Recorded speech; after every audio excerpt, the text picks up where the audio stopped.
Welcome in, everyone. Welcome in to Advancing Gender Equity with Your Privilege. This is in partnership with One Circle Foundation, SoGal, with Thistle Farms, with Ugly. I feel like I still.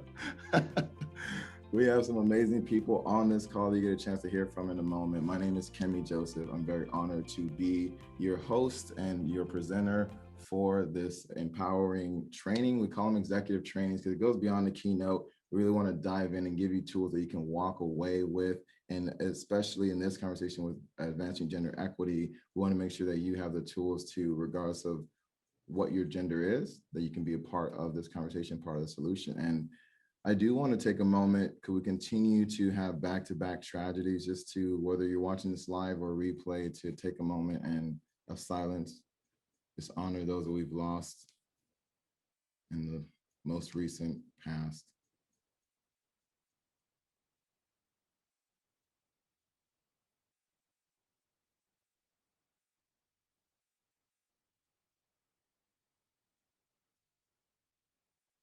And with all those things happening in the world, I do want to say thank you for making the time to be here, especially with the chaotic schedules that we have as we respond to issues and continue to try to move our businesses and lives forward. Again, thank you for making the time to be here. It was beautiful for us that this conversation, our trainings in general, are for purpose-driven leaders, people like yourselves who make the time to go above and beyond. People, your titles might be that you're a founder, executive, small business owner, VP of something. That may be a DEI leader, HR director. You might be a committee leader or a manager. It doesn't matter your actual position. You're showing up to use your influence to be making a positive impact. And that is your purpose. If that's your purpose, then you're in the right place. So you can type in the chat positive impact if that's the kind of person that you are. And as we continue to let you know what we're doing on our mission with Fears Advantage, our goal is to help 5 million leaders advance equity in their organizations by 2030. And for us, we see this as such a pivotal part of our work, and we'll talk about a little bit more in a moment. But for us, this is what will help us create more cultures where every employee can live safely and thrive.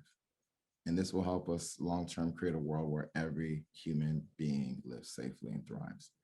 That's our mission. That's our big, hairy, audacious goal. And for us, we got to that number by looking at there's over 200 million businesses in the world.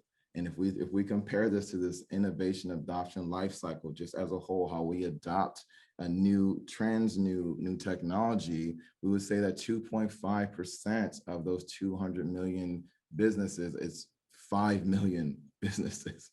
So it's crazy to say we can talk with 5 million businesses. There would only be 2.5% of business leaders out there in the world. And the wild thing is, when we look at a conversation around DEI, D and I have only been around for 60 years, where DEI has only been around for about 20 years. So any of you who are even in this conversation, you're innovators. You are having conversations that most people are not aware of, are struggling with, are frustrated by, and by seeking to even be an advancer, you're wanting to go even further than the average bear. So we invite you into this conversation to say, type the word innovate in the chat if you want to go further, if you want to go forward, if you want to be an advancer who's moving this conversation forward.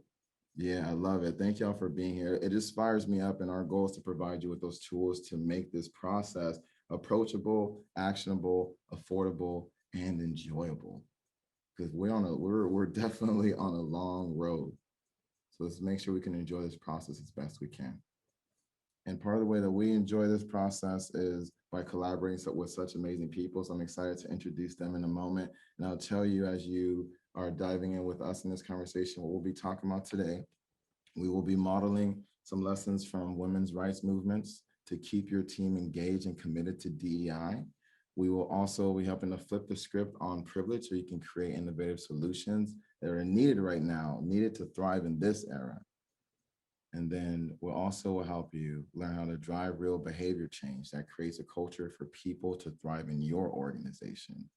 And so welcome to the party, everybody. And as I mentioned, we have some incredible partners here on the call. And I'd love to give them about 90 seconds each to share a little bit about who they are, as well as their connection to this work. And so, Maria, we'll be coming to you. We're going to order from left to right based on your logos there. And y'all may not see this, but everybody's going to have a 90-second timer. So we're keeping this thing rolling. So go for it, Maria. Thank you, Kemi and Fears Advantage team. We're happy to support your event. For those of you who aren't familiar, One Circle Foundation, we're a national nonprofit organization most widely known for developing 2 gender responsive models for facilitating small support groups for youth. It's a girls circle model and a council for boys and young men, which Kemi was a trainer for us for many years. Over the years, we've also developed circle group programs for use with families and adults, and we provide professional development training for service providers. Our motto is "We are all connected," and that's what these groups are all about, fostering healthy connection. And as an organization, primarily we're focused on developing curricula and providing training and support to those who work with youth, families, and adults so they can be effective facilitators of circle groups. So being here today, I invite you to visit our website, onecirclefoundation.org, to learn more about our programs. While you're there, sign up to be on our email list. I think you'll be particularly interested to get the announcement on our newest curriculum coming soon called Mitigating Gender and Racial Bias Activity Guide. It's an 8-session curriculum, which you could use to facilitate small circle groups to explore these topics with activities and discussion models. The curriculum can be used with adults or with teens and can take place either in person or online. So that's my 90 seconds. When you're on the website, make a donation if you can to support our scholarship fund. Thank you for inviting us to be here and be partners. Y'all are amazing. Enjoy the training, everybody. Woo-hoo. Yeah, thank you, Ray. That was amazing. It was exactly. Yeah, I look forward to sharing a little bit more about my involvement with One Circle as we continue this. So thank you so much, Rhea. And thank you, One Circle. So now, next up, we have Shannon from Thistle Farms, and Brian will do there, and then the timer will be here. Okay, my name is Shannon Martin, and I'm the Director of Education and Outreach at Thistle Farms. And we are a community of women survivors who have survived trafficking, prostitution, and addiction. And our motto is that love heals. So when we had the opportunity to partner with Kemi, we jumped at the chance because of the love that he espouses in the world. And we do this in 3 ways. We provide long-term sustainable housing for our women. We provide economic jobs and opportunity and a lifelong sisterhood of support. And we are very interested in promoting diversity, equity, and inclusion initiatives, both in our organization, but also among the 57 sister organizations that work with us. And I know that some of you are on this call today. So you can ask us, what can you do to make a difference in the lives of trafficking survivors and prostitution? You can buy your candles from us. You can buy your soap from us at www.thistlefarms.org.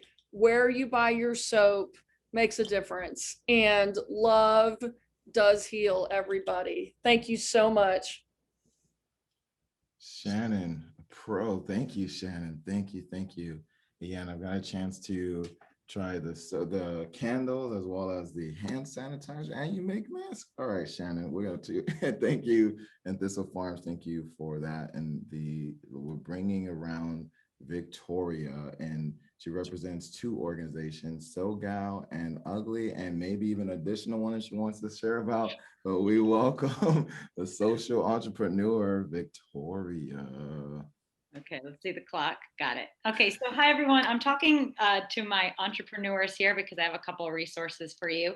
But my name is Victoria. I'm the founder at Ugly Ventures. I'm host of the Marketing for Startups podcast.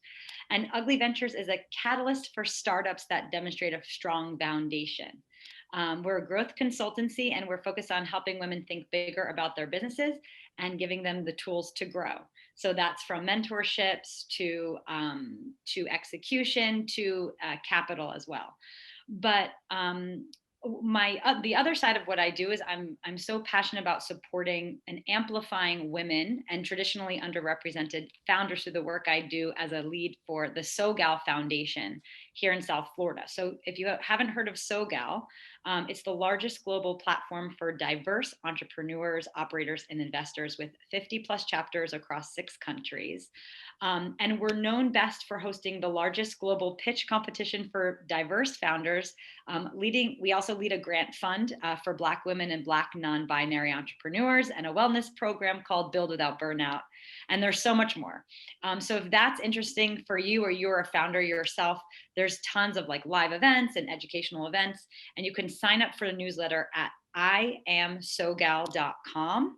And you can also follow us on all the social media platforms, I Am SoGal, to hear about the initiatives that we have on education and for grant funding, and also connecting with investors.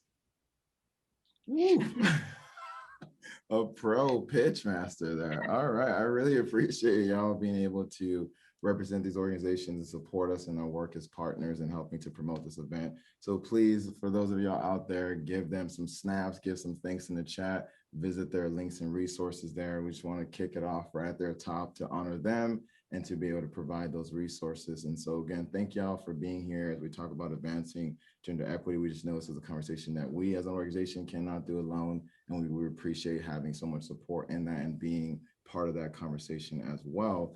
And if I speak for myself personally, some of y'all will went through and you read my bio and you're thinking, okay, this gentleman, he looks like a gentleman anyhow, is going to be speaking about advancing gender equity. What is his experience? What gives him the right, or even gives me the validation, I guess, to even speak on this conversation? And so those of you who also read my bio would have saw that there was a word in there, it's a pretty big word that says that I grew up socialized as a sexist, grew up socialized in sexism.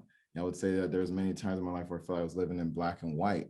And when people actually dive deeper into my life, you're thinking, wait, how is this even possible with the kind of role models that I grew up with? And I mean, I grew up with my mom, who's still my biggest champion in the world. We just celebrated her 67th birthday and she's kicking strong. And the crazy thing for me is that my mom has 10 kids. So I have 9 siblings and 7 of them are sisters. So I literally had to search for, how do I get everybody into the same shot? It hasn't existed. But you can see here in most of the pictures that I said I have 7 sisters and the growing number of siblings that are nieces and nephews. So for me, I have a personal vested interest in advancing gender equity, because I've seen, one, how my mom was affected even in her own family, not being able to get education in Haiti because she was a female. And she came to America and then not only helped to create a life for me, but gave us a pathway in my own family for all of us to finish high school, several of us to get bachelor's degrees, a few master's degrees. We also have multifaceted entrepreneurs in my family. We have 3 or 4 of them who are running their own business and contributing to not only the work world, but to my life, to the whole world as a bigger picture. And for me to think that I, as a male, could be contributing to the ways that that women, especially people like my sisters, are being held back, I want to start by saying, I'm sorry for the ways that I've contributed to that. I'll apologize for what I have done.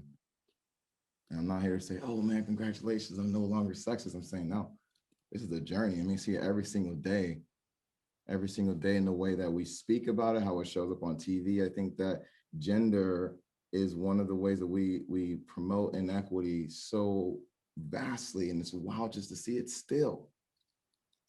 So for me in this conversation, I've been asking myself a question that I believe a lot of leaders have been asking, especially when it came to things about race. And the question is not necessarily, am I the right one to have this conversation? The question for me and the question for us as an organization is, what conversation am I the right one to lead, the right person to lead? When we come from that perspective, then I can tell you what conversation I'm excited to lead. And I want you, if you take away just this one question as a leader yourself and break down these very complex, these very difficult issues in a way that allows you to step up and serve the people who are trusting you to lead them, that's going to be huge. And a beautiful thing for me is I want to also say at this time, thank you for accepting me as an imperfect ally. The difference between how I grew up and who I am now is because there were people like yourselves, like on this call, people who showed up and said, Kimmy, the way you're acting is not right. And it wasn't that I was just actively going to hurt women. There's also the other piece of this conversation of being like, oh, I have to be a savior, and how that disempowers women too. And now, as I'm growing and learning more and more, there's also people who are saying, Kim, we got to take this conversation even further. We got to take this conversation even further than just the male and female conversation, and go expand what gender equity even looks like. And I'll tell you right here at the top, our team has talked about this over and over and over again. This has been one of the scariest presentations for me personally to prepare for. This one and the one I did about the secret dangers of anti-racism. Because for both conversations, we're tackling an issue that's very deep, very personal for people, and we're trying to call them in, to call them upwards and do something that's different. So I'll tell you right now, we're going to ask you to expand this conversation, expand what gender equity even means. And I know that people are in different places in their lives. I had somebody tell me yesterday, Kimmy, how is it fair? How is it fair that women have worked so hard to climb through all the BS that men has put us through? How is it fair that we're getting here and we're still working on going to where we're trying to go? And now you're asking us to also think beyond ourselves, to add other people into this conversation. It's like, I hear that 100%. This person who was asking me this question, you can tell like she was so mad, like it was like mad at me. I was like, yo, I'm not trying to by any means minimize this conversation. I'm just asking for us to be aware of who else is suffering, and who else is suffering specifically because of their gender. And how do we bring them along? Make sure that this path that we've paved for ourselves is also supporting those who are coming, those who are suffering at different levels. So if you're not ready for that conversation, I'll say you can go ahead and watch the replay afterwards. Honey, I'm on a call, honey, member. If you are ready for this conversation, I invite you to stick with us. And just know that my goal is to make sure you leave with tools to support you wherever you are in the journey, and make sure that you get that empowerment as well. So welcome to the call. Welcome to Fears Advantage, where we take the things that are scary and we use them to fuel extraordinary actions, relationships, and systems. I'm telling you how I'm doing it in my own life, because as I step up to be an ally and an advancer, I know it takes work. And I hope too that this conversation is also one that lets anybody or helps anybody who's struggling with those same kind of concerns step up. Step up. As we dive into this conversation today, we're specifically focusing on actions, relationships, and systems. We're talking to people who already understand that gender equity is needed. We don't need to have this whole conversation about why is it important. We're talking about people who are already in it. We just need some more help right now during this time. And we also want to go from ally to advancer. So that's what we're talking about here today. As we dive in, this one around actions is huge. I mean, it feels like leaping a chasm. And Maria mentioned earlier, I have a chance to work with One Circle Foundation, and we're doing these strength-based gender groups. And I've had a chance to work with plenty of men who are stepping up as allies. And it is like jumping a chasm to say, I'm identifying the things that people who are males are doing in this world to hold women back, to hold people stuck in this binary, to really keep these things so toxic, and to leave that group to jump a chasm and say, I don't even know what group I'm going to, but I have to go somewhere better. I got to be more supportive. That is a huge jump. And I will just say it like that, to know that when I say thank you for welcoming me in as an imperfect ally, thanks for being something on the other side that I can jump to, and challenging us to also, how do we welcome more people who again are going to be imperfect allies, to say we're going to do this work, we got to do it with as many people as possible. We got to do it as effective as possible. So with this conversation, we're to talk about how can I use my privilege to increase gender equity. This is what we're looking at with the actions portion. And I leave it in the I statements. So that way, as you're going back and watching this, you can be pondering these questions. We're going to ask you more questions.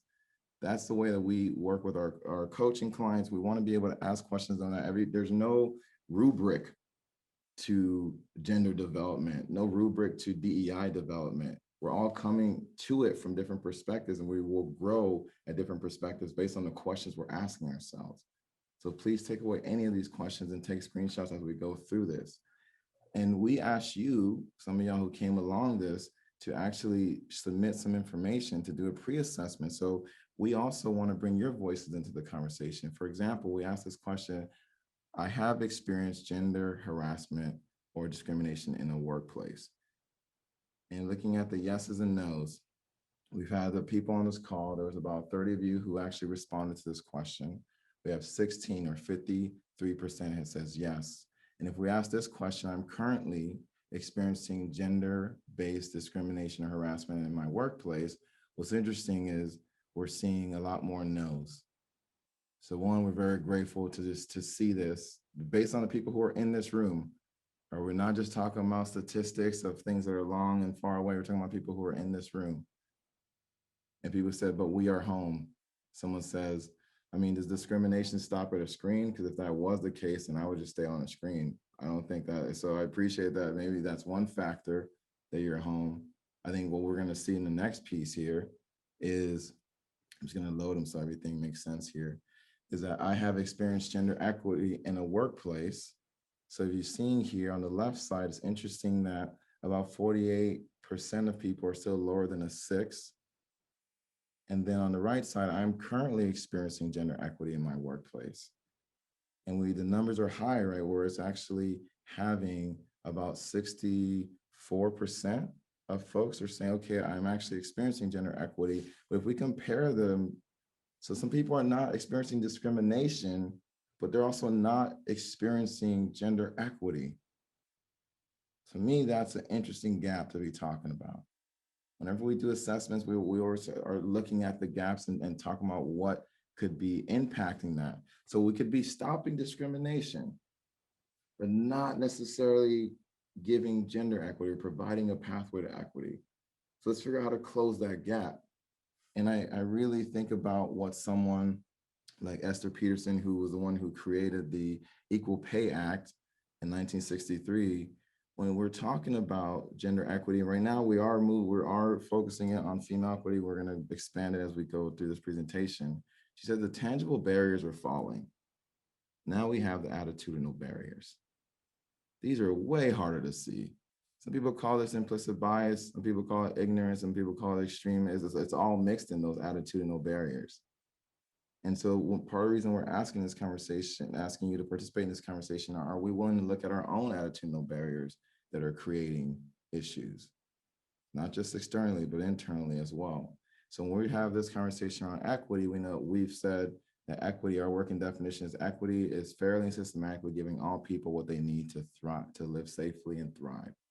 So when we added about gender equity, we say to give all people in honor of their sex, physical appearance, and gender identity what they need to live safely and thrive at work, home, and in the community. Now, we're mostly focused here on organizations, as I said, working with business leaders. And it's interesting when we ask folks, what is your vision of gender equity in your organization? A lot of people have not stopped and had that conversation. And so we get mixed messages. You can't even find real images of what this looks like across the board. You might find like a broken link, especially if you're just trying to talk about gender right now. For us, gender is one piece of the puzzle.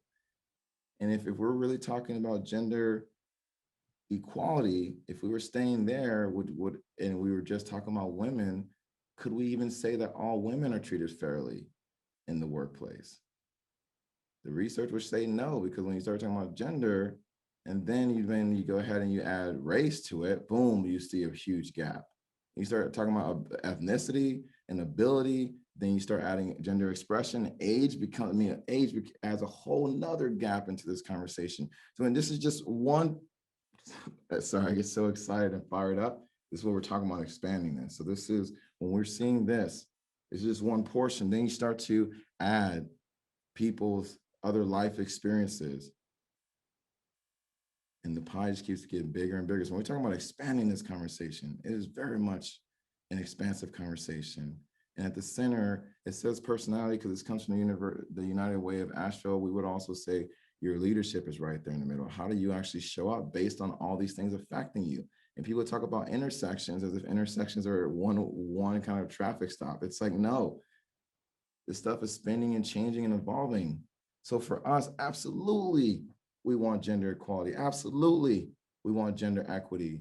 And our thought process behind this is saying that as you do this in an organization, we have several people coming with all this mix and matching, all these intersections. It's about creating cultural equity, creating a culture where we have a systematic effort to advance people of all diversities in your organization. So this goes beyond, again, what most people are talking about right now. And the wild thing is we're still trying to think about equity. So equity for us includes equality, but equality doesn't include equity. They don't necessarily, it's not guaranteed. Just like gender, female equality may not include equity for all organizations, for all genders. But if we're looking at gender equity, we want to have female equality. We want to have male equality. We want to have equality for those who are beyond the binary. We want to have an organization that no matter that in honor of who you are, you can thrive. And as we start to make this conversation both big to see the big picture and start to make it smaller, one part of the conversation with gender equity, one term that people will often hear is toxic masculinity. And that's very valid as a term, very valid as an experience, very valid as a frustrating point to try to get around when people don't even acknowledge it. And we're saying we absolutely acknowledge it. And we want to think about how is toxic masculinity a part of toxic gender norms? Toxic gender norms that we're teaching people from very early on. So we might say to a first grader, they say, the young lady comes home, hey, Kemi's pulling my hair. Kemi's calling me names. We might be like, oh man, Kemi must really like you. And then let's fast forward 34 years, Kemi's running a company. Oh, Kemi made an advance on me. Kemi is harassing me. Oh, Kemi must really like you. What's the difference?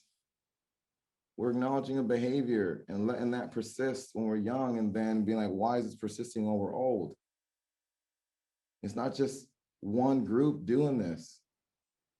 One group is a perpetrator, but multiple groups are contributing to the norms that we have as gender. And for us, it's not saying that throw away all gender norms. It's figuring out how do we really talk about the ones that are toxic and be able to shift those and honor the ones that are helpful, honor the ones that you love and that you enjoy in your life that allow you to have a gender identity that is uplifting and that helps you thrive. Absolutely, let's do that. Let's reduce all those toxic ones to make sure that we're reducing as many barriers for ourselves and others as much as possible. So as we move forward, you're going to see toxic gender norms show up on slides. We'll call it TGN, right? Toxic gender norms. And what's interesting is as we're having this conversation moving forward, something else that is pretty chaotic in this conversation is privilege. And when we're talking about privilege, it's just as murky as gender norms. And what I would like for us to do here is to take a different approach to it. So I want us to think differently about this. Do me a favor, in the chat, just put a number in the chat. How many of these groups in red do you identify with?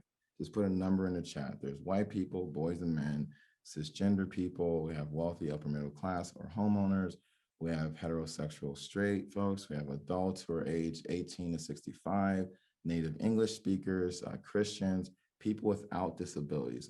Just put a number in the chat. How many groups in red do you resonate or do you identify with? We got so far seeing the highest number is 8, lowest number is 2.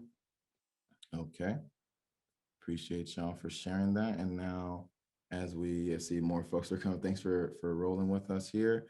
Now, how many of the groups on the inside, the groups in the white circle? So we have people of color, girls and women, we have transgender, gender nonconforming, we have financially poor or working class, LGBTQIA plus, we have youth who are ages 1 through 17, adults who are ages 65 or older, we have non-native English speakers, we have non-Christians, we have people with disabilities. How many of the groups, just with a number, how many of the groups in white do you resonate with? Seeing a C, the number as low as 1. Seeing what's the highest number here.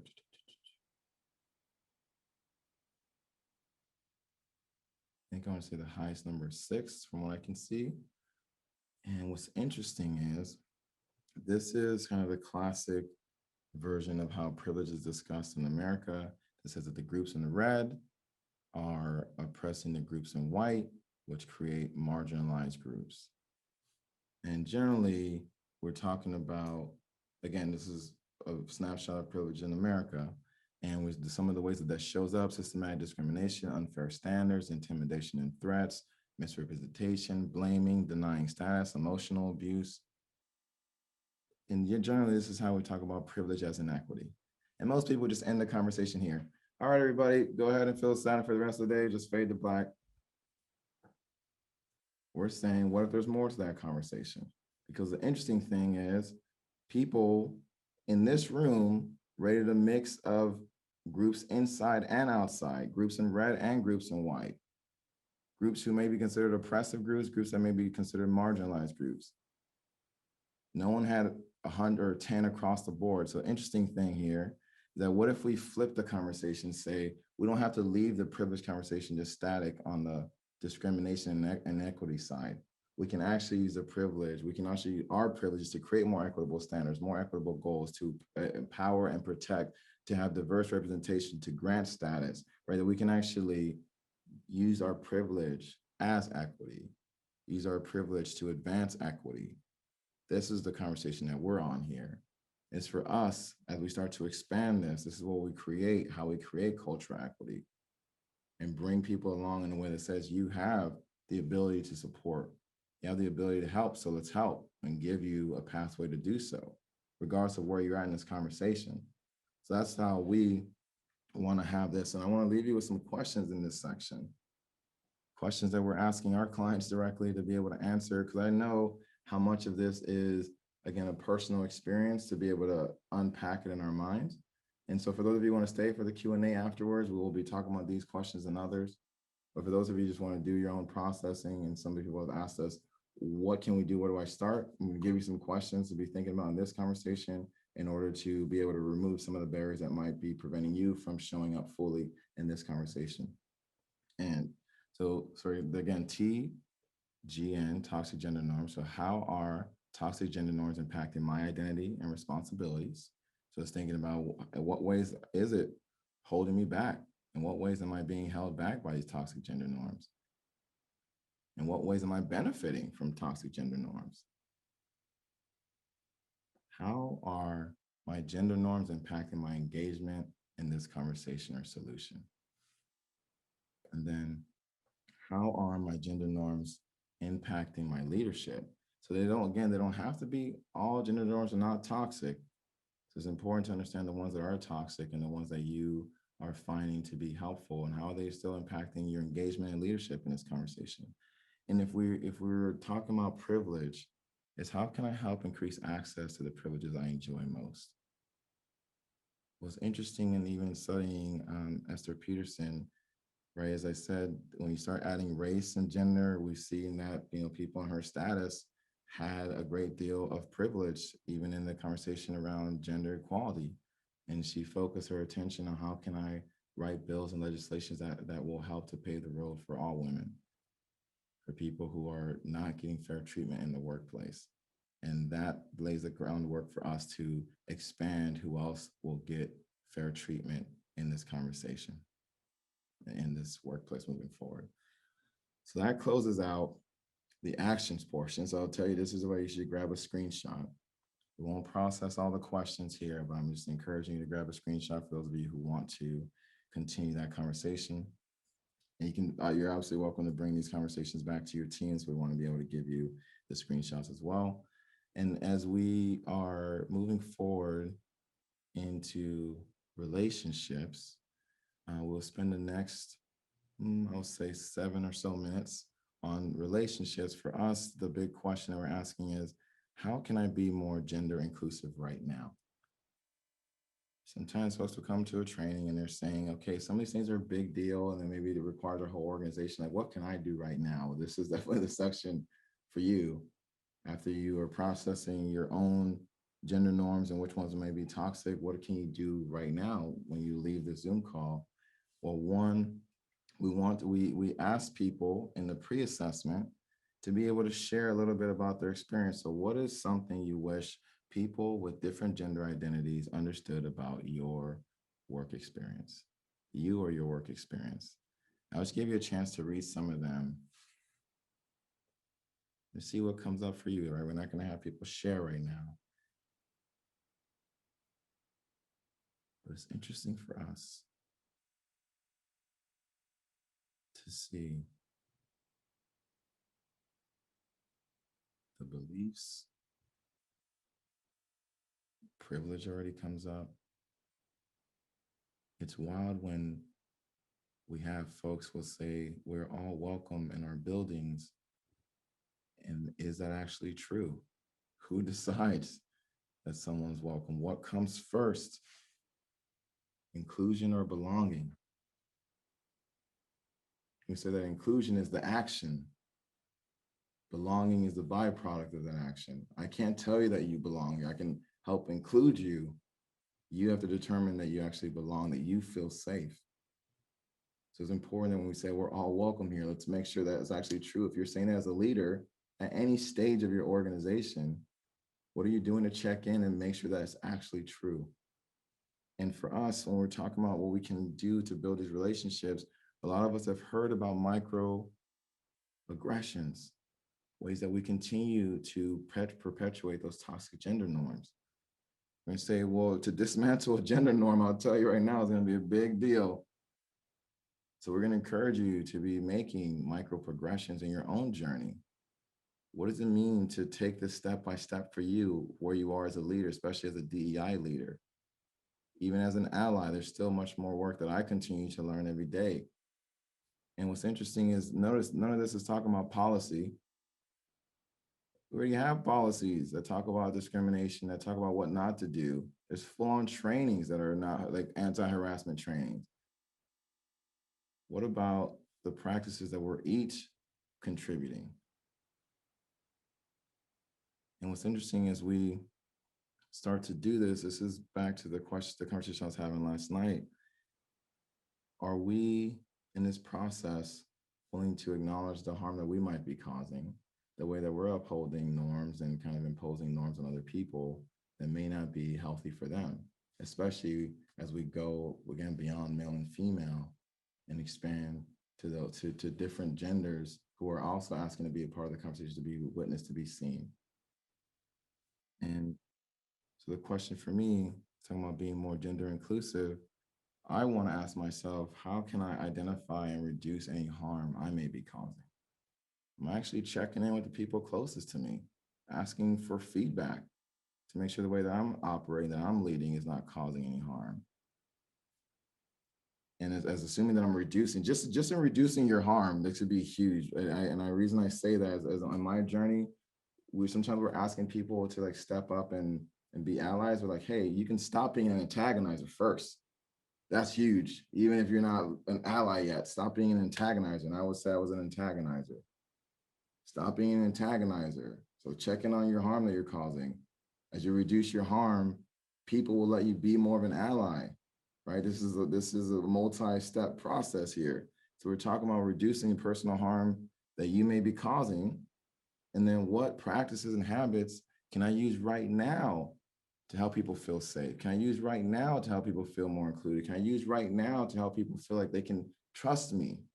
So one thing is, we've learned, especially out of again, back to that top one, these both two kind of come out of the recent Me Too movement, right? It's like, one, stop causing so much harm, especially those who might be in male bodies. Stop causing so much harm. The the discrimination, the harassment, the sexual advances, none of that should even happen in the workplace. It's not welcome in the workplace. We got to stop causing harm, right? And then the other part is as I start to reduce the harm, I'm also, something I want to make sure I really emphasize here is I'm always asking for consent. And it's not just consent in a sexual way, because again, those things should be happening in the workplace. But even when we have our coaching clients, people who have paid us, people who have signed contracts, people who say, hey, I want to go on this journey. On our first session, I'm asking them, hey, do I have your permission to be your coach? They're like, what are you talking about? I'm like, this stuff is crazy to unpack. Do I have your permission to challenge you in these difficult ways, to ask you the questions, to be your sounding board? Do I have your permission to do that?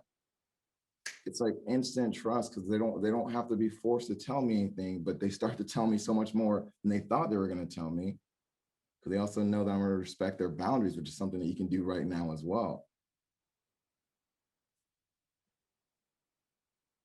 How do I properly acknowledge gender with language that is authentic, honoring, and inviting? Right? I don't want to say we're waging a war on the word you guys. Use you guys when there's a room of guys. That's awesome.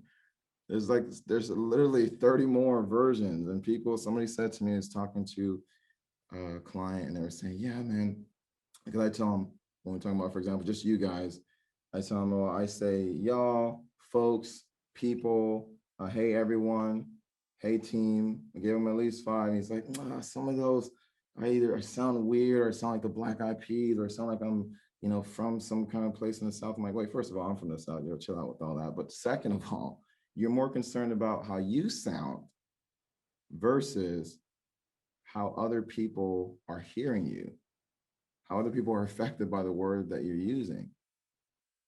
And just shifting one word and making that even your focus, because it challenges us like, oh, why am I saying you guys? How can I shift it to be more inclusive?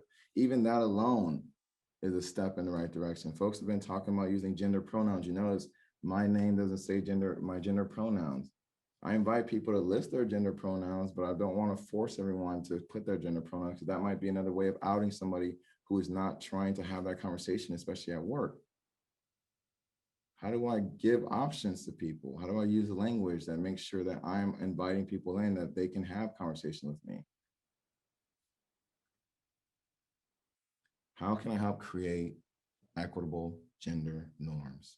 So notice we are talking about what we can do as individuals. The next section we'll be talking about some of the systems pieces, what we can do as a leader in an organization.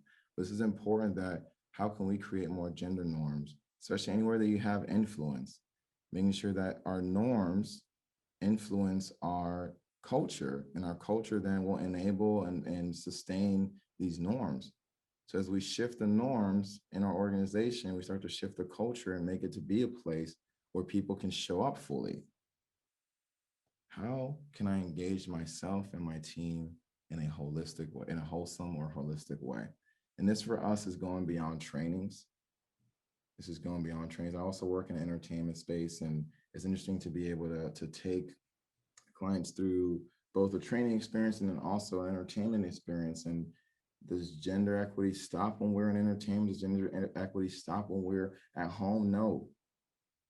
It's crazy to see, how do we create safety on a dance floor when people have been drinking and all those other things that lead to additional issues.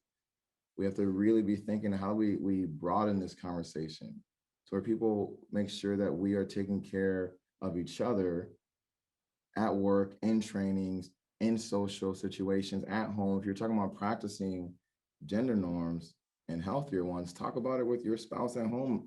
How did y'all decide the gender norms that you already are operating at home? Some people have not even talked about that, been married for years. It's important that we're actually breaking down, who do we want to be? And the more we're having those conversations and giving ourselves the space to decide the norms that are most helpful for us, the more likely we are going to be able to practice that skill and then provide the space for others to live in the norms that are right for them, that will allow them to thrive. So this is the opportunity for you to grab a snapshot here before we go on to the next piece.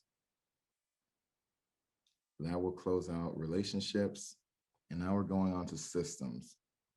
And for us, when you're talking about the systems, this is personal systems as well as the systems in your organization. And depending on the level that you are operating in, the conversation still is, how do I shift from ally to advancer? Now, some of you are like, what does this mean to be an advancer? Well, an ally is generally someone's going to be more responsive when something happens. Okay, how do I help? And which is awesome. It's like that's really helpful. You actually have to be an ally first to get enough experience with the group to then know what some of the needs are, some of the barriers are, to actually step up as an advancer and say, I'm going to clear the path before a problem even happens. Now, to be an advancer, I'll tell you right now, is like being an innovator. They're combined where you're thinking ahead further than most people are. So you're bringing up problems and issues that people have not even thought about yet. So that can be frustrating, absolutely. But it's also, you have a chance right now to create a pathway, we call them equity pathways, and make sure that there's less barriers in the road for those who are coming after you, especially if you struggle to get to right where you are. Let's reduce any of those struggles on your journey and be the kind of person who thinks ahead, acts ahead, and advances people in this gender equity conversation.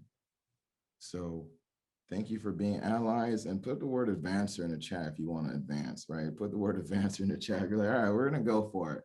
Or otherwise, you're like, why am I here? I'm here to advance. Let's go. And what's interesting here is we asked folks, again, in this pre-assessment, this is all data coming from folks who are right here in this call. So what is one thing you wish your current workplace leaders / managers would do / say differently regarding gender equity that would help you feel safer and thrive? This is interesting as you read through this. People are giving so many great ideas. And they're also sharing some of the things that are tricky for them. Only trying to promote a certain gender is unfair. Back us up when someone questions our authority rather than treating it as a dispute amongst friends. Not assume dress code applies to all genders when it clearly is women-centered. Right? Some people say not putting attention would be nice. Use name identifiers instead of gender specifics. There's a lot of pieces to this process. And the thing what's interesting for us is, we've done the processes where we've asked people to guess, especially in Zoom, what's below the camera for me? What am I wearing as the bottoms? People will share all types of things, man. It's muumuu, shorts, maybe long pants, color, but whatever it is, and say, wait, if you can't guess what's underneath here, underneath this camera line, why are you trying to guess my gender? Assume my gender responsibility. Why are you trying to guess what's between my legs? And really, when it comes down to it, that's none of anybody's business. And we say that here right now, to like, how much do we actually need to know about someone's gender to focus on advancing them, to make sure everybody in our organization is taken care of? For me, I'm less concerned about, do I need to know every struggle a person has been through? I'm more focused on, I'd rather assume that they've been through struggle. I'd rather assume that there's barriers in our organization. I'm going to look for them, resolve them, and make sure that folks are actually proceeding in a way that is in alignment with this conversation, that we're fairly and systematically giving all people, in honor of their sex, physical appearance, or gender identity, what they need to work safely and thrive.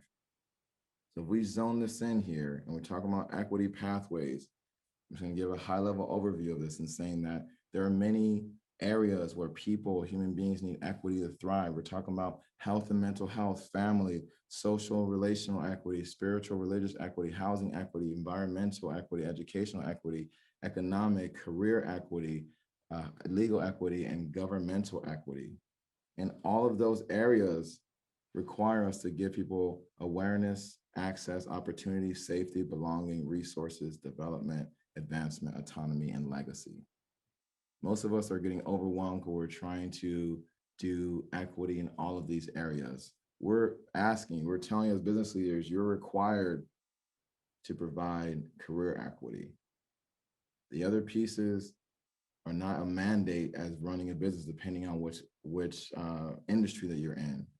So the important thing is when you start to raise career equity, we provide a pathway for people to thrive in your organization, you actually start to raise the bar across these different equity pathways.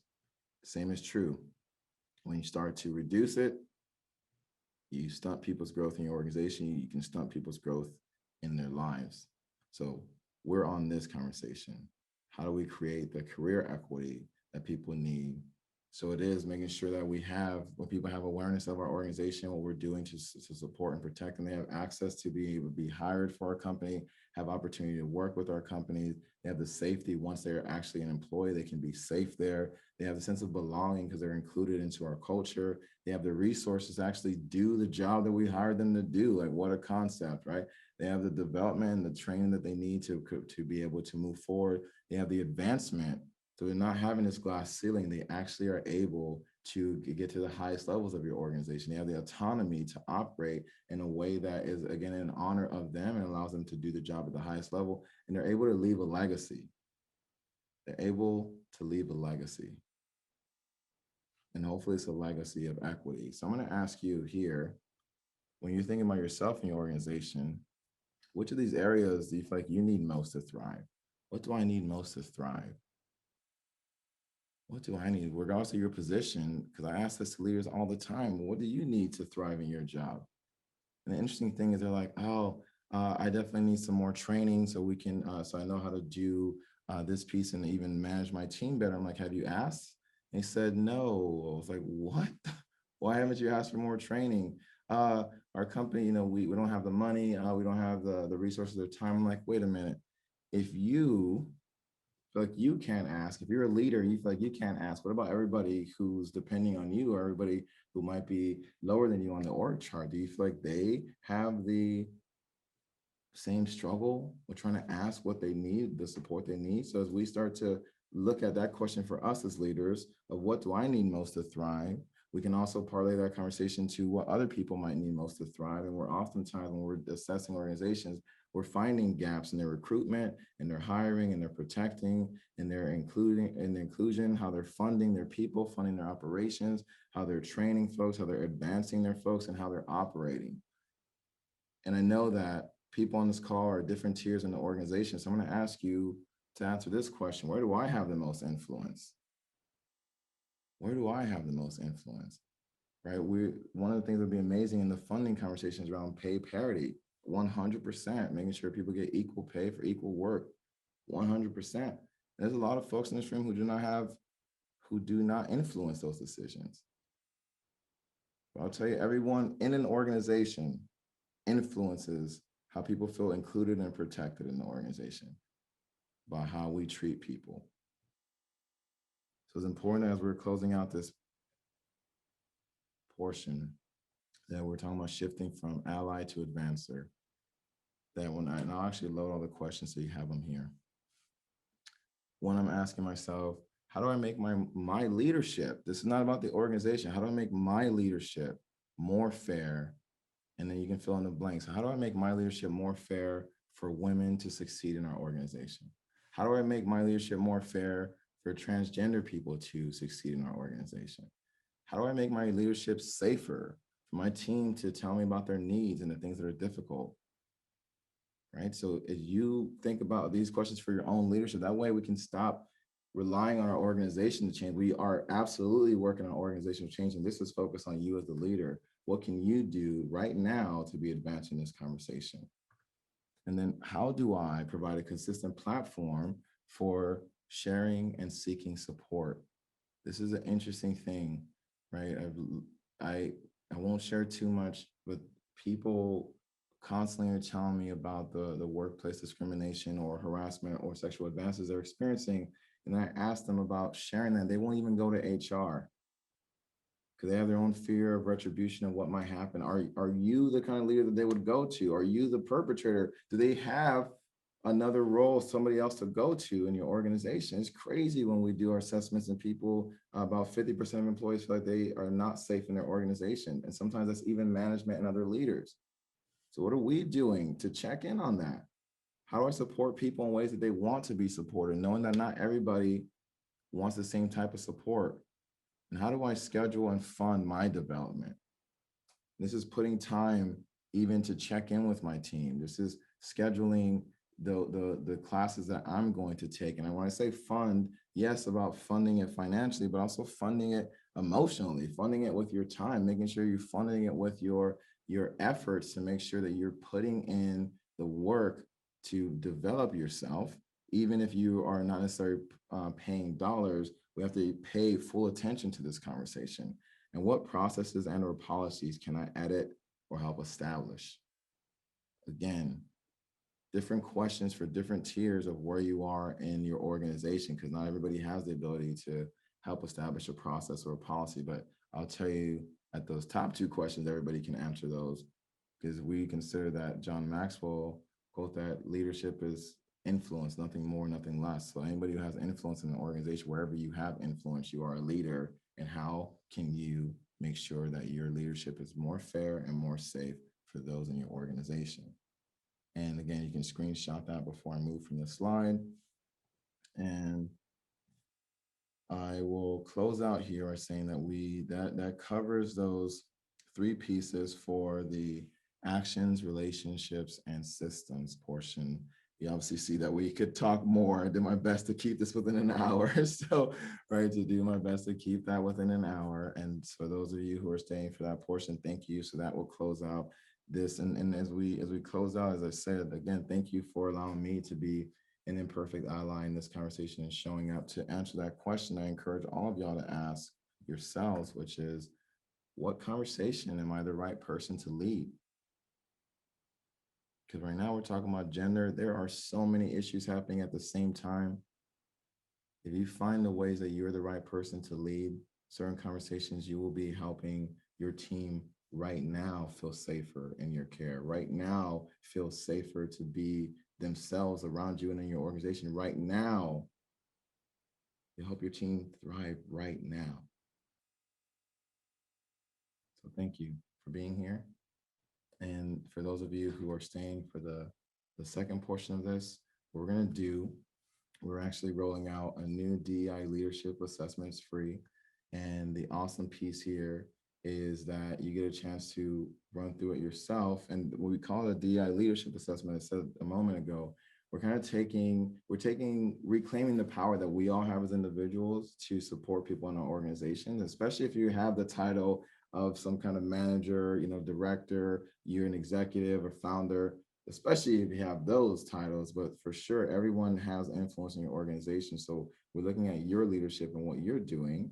And the way we're going to run this is Brian will pop a link in the chat that will give you an opportunity to do this assessment, and we'll play some music in the background. And what's interesting is I'll put a timer. It may not take as long as the timer's on there, but I want to make sure that you have the ability to take your time, and I'll play some soft music in the background. And you also, want to take a break, that's fine too.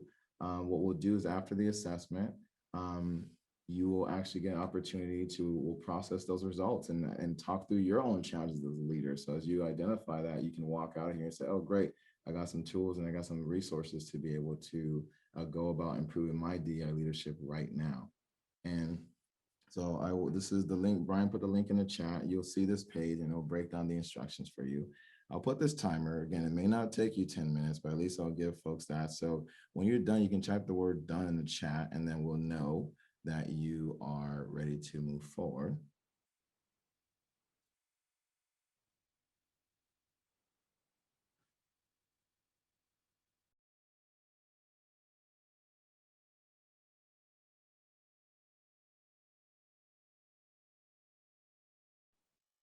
So thank you for everybody who attended live. Those of you who watched the recording, hopefully you took that time to actually do the assessment.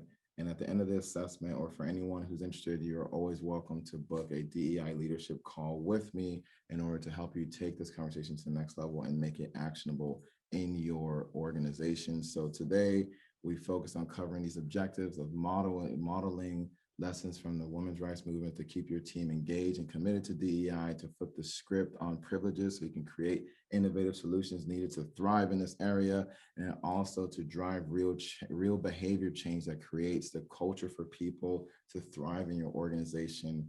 Again, my name is Kemi Joseph from the Fears Advantage. Thank you so much for allowing me to be your guide in this conversation. I look forward to seeing you in the next presentation.